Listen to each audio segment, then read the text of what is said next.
Canada Day. There was lots of fun stuff there, and I hope you had a real great time.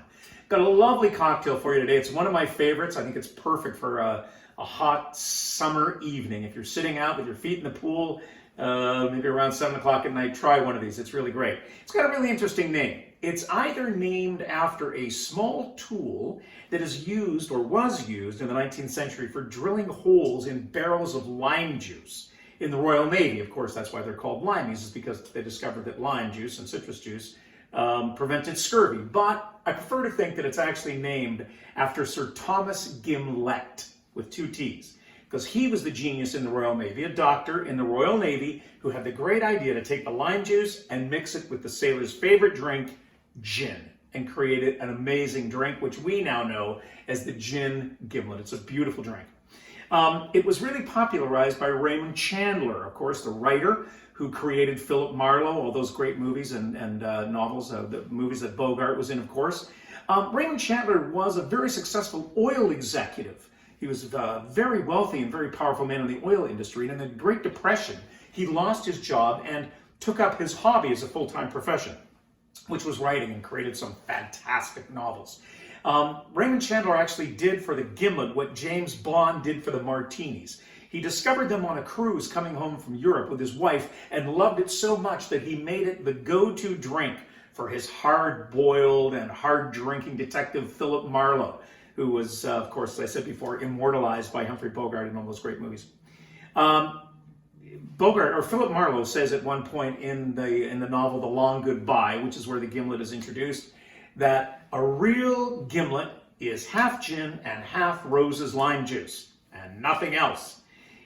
It makes a lovely drink, but I'm so taken with fresh lime these days, so my apologies to Raymond Chandler, Humphrey Bogart, Lauren Bacall, and the whole gang, but I want to make a gin gimlet the way I like them, okay? Here's what we're going to do. We're going to start with this beautiful, beautiful gin. It's Dillon's gin. It's made down in the Niagara Peninsula. It's a lovely, the dry gin number 7. Check it out, and it makes this cool sound. Everybody hear that? I'm going to do it again just because it's so much fun. Oh man, how much fun is that?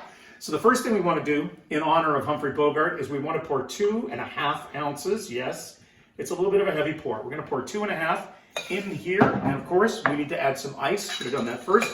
Let's get our ice in there into our shaker. We want to add, as I said, the Rose's lime is lovely, but fresh lime juice, 3/4 of an ounce, and we want to add 3/4 of an ounce of our simple syrup. Let me talk, I'm going to pour this, but let me talk again about these simple syrups. Paula, my friend Paula, for the French 75, made a simple syrup with rosemary. It's exquisite, it's delicious, it reinvents the drink and makes it her own, and I love it. And thank you, Paula, for sharing that, because it makes a beautiful cocktail. Experiment, have fun with these drinks is what we're doing, right? We're not tied to tradition or anything like that. Okay, so we've got gin, we've got lime juice, we've got ice, we've got simple syrup, that's it. Now what we want to do, of course, is we want to give it a really good shake. We want to get it really cold. You know, you can make this drink with vodka. You can make a vodka gimlet as well if you're not a fan of gin. I know some folks aren't. Check it out.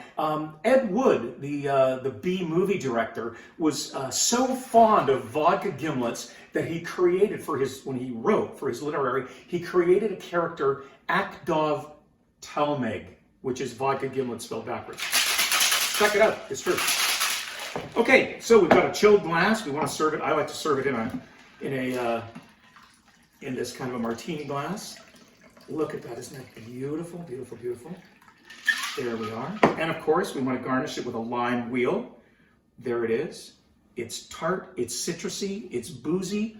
It's everything you want of a summer evening. Remember, COVID-19 may drive you to drink. Do not let it drive you to drink and drive.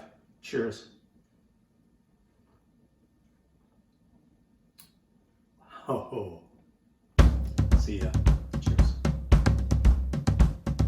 What will we do with the drunken sailor? What will we do with the drunken sailor? What will we do?